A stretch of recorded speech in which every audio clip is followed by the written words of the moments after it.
Today we'll be discussing Mesopotamia and the Euphrates River civilizations. In this we'll be going over the strands and content standards of Ohio, including History 6.1, Geography 6.3, 6.4, and 6.6, Government 6.10, Economics 6.15, and 6.16. This will cover all the content that has to deal with geographic location, government, religion, economic standards, agricultural, and social systems. So to begin, Mesopotamia had two different borders. The original border on the western side was Euphrates River, and on the eastern side, the Tigris River. This literally gave it its name, Mesopotamia, which means the place between two rivers. Mesopotamia included the Sumer, Akkadian, Babylonian, Assyrian civilizations. All of the cultures shared many of the similarities with one another, including government, religion, economics, agricultural, and social structures. They also share some of the same science and agricultural advancement, including the widespread use of irrigation for their crops, and also rhiocell called cuneiform, which use triangles and shapes to get their point across, especially on clay tablets. This area is also referred to as the cradle of life because it dates all the way back to the origins of world history, going back to 300,000 BC. Now, to begin with, geographic location of this area, Euphrates River is, Mesopotamia was located in modern-day Iraq, Kuwait, Iran, Syria, and Turkey, which, in my handy-dandy little box, has Euphrates River on the front, Mesopotamia on the top, and I just pulled out my map. On this map, you'll see the Euphrates River and the Tigris River, and the area between, which would have been Mesopotamia. This is a modern-day map, so you don't see all the intricacies that you used to see back then, except for it does have historic sites that you can look up on here, which a lot of them are along the Euphrates River. Now up here was typically called the Fertile Crescent, actually came from the Mediterranean Sea all the way down to the Persian Gulf. And actually Mesopotamia was also separated into Upper Mesopotamia and Lower Mesopotamia, which you can find all on this handy-dandy map.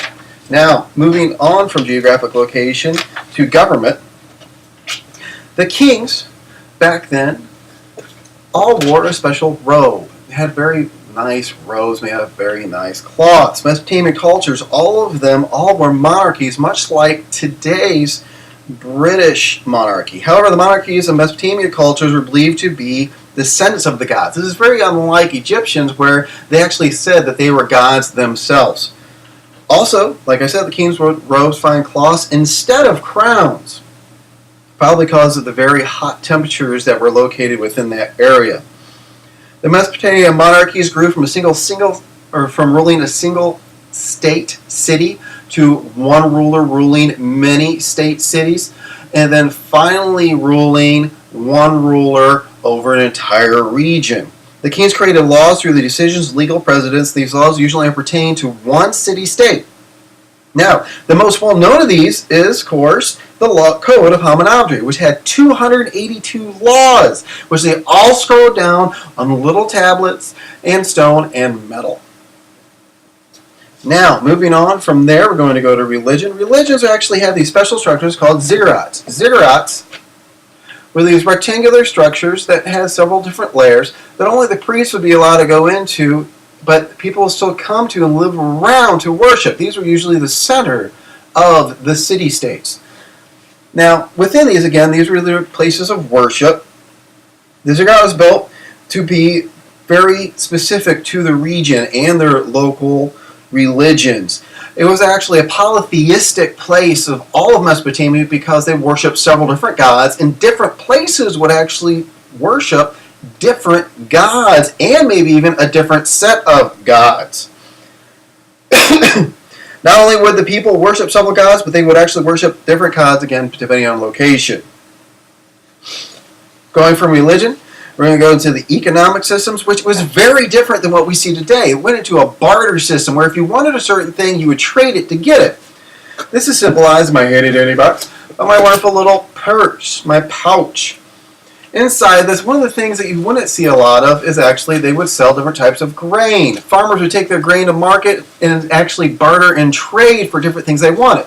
It's actually, farmers were one of the richest people in Mesopotamia because they had the stuff that everybody wanted because it's food. Also, other things they borrowed us were jewelry, trinkets. I have some coins to show this because they're made out of gold, silver, and copper, which were all metals or highly traded back then to get different things. Moving from economic sims to agriculture.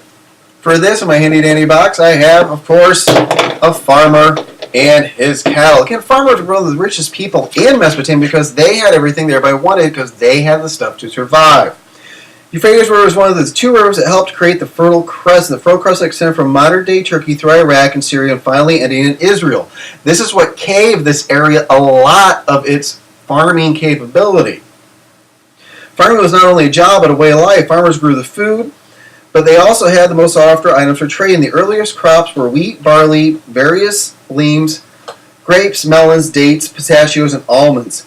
And not all of the land in this area was actually suitable for farming, so what they did in Mesopotamia and along the Euphrates River was actually go and build these huge canals and ditches to take the water from the rivers and put it where they want it. Or otherwise, the first forms of irrigation, large amounts of irrigation. Great ways to farm. Moving on from there, we're going to wrap up with some social structures. Now, social structures, they had scribes, and these scribes would take down social and economic status of people, what they traded, what they bartered for on these wonderful little clay tablets that they'd use for their ways of writing. Now, all Mesopotamian cultures base their society on a social hierarchy. At the top were the priests and the kings because they were the ones that are close to the gods. More likely, the priests were usually the highest because they were the ones that actually spoke for the gods to the people. Below the kings, you had the nobles, which were the people that had the most money and also the highest standing with the king. Below them, you had the scribes, people had to write all this wonderful stuff, and the soldiers because they're the ones that protected everything.